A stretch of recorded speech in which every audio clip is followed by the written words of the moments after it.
Assalamualaikum warahmatullahi wabarakatuh. Kami dari kelompok 5 akan mempresentasikan hasil diskusi kami di mata kuliah biologi sel yang berjudul organisasi sel, inti sel, retikulum, endoplasma, ribosom, lisosom, peroksisom, glioksisom, mitokondria, dan kloroplas. Saya Siti Nimatul Aropa sebagai moderator dan pemateri kedua, Rozikia Muhalila sebagai pemateri pertama, dan Rozikaton Pazania sebagai pemateri ketiga. Saya Rozikia Muhalila. Di sini saya akan menjelaskan materi tentang inti sel. Inti sel merupakan organel atau struktur subseluler besar yang dibatasi oleh membran. Adapun fungsi dari inti sel yaitu mengendalikan seluruh kegiatan dalam sel dan menyimpan materi hereditar atau DNA. Oke, kita berlanjut ke materi selanjutnya yaitu retikulum endoplasma. Retikulum endoplasma yaitu labirin membran yang sedemikian banyak sehingga meliputi separuh lebih dari total membran dalam sel eukariotik.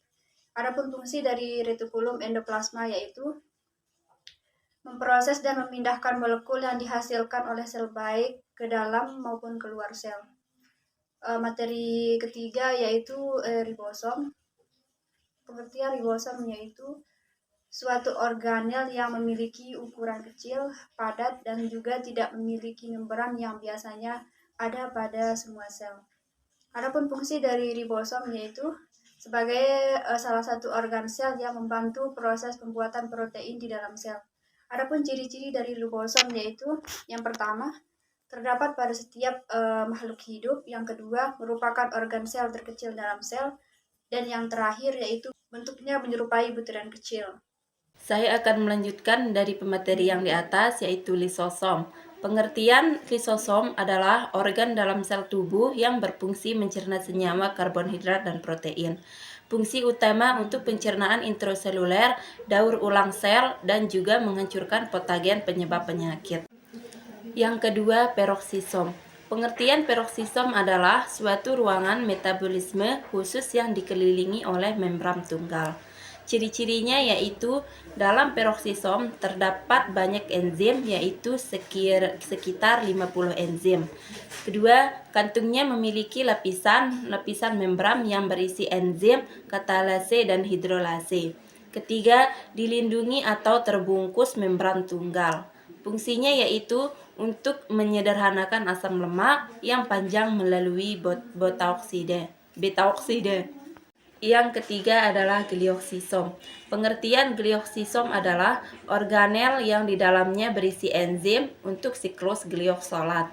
Fungsi glioksisom yaitu untuk mengoksidasi asam lemak menjadi gula yang berguna untuk pertumbuhan tanaman. Sekian dari saya dan akan dilanjutkan oleh pemateri ketiga yaitu Rozikaton Pazania. Assalamualaikum warahmatullahi wabarakatuh. Saya Rozikaton Pazania.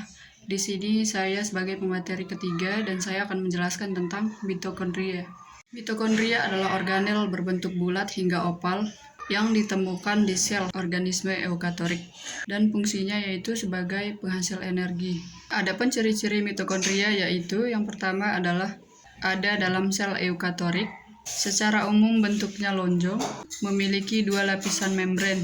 Umumnya hanya memiliki satu sel dan juga terdapat lipatan yang disebut dengan krista. Selanjutnya adalah kloroplas.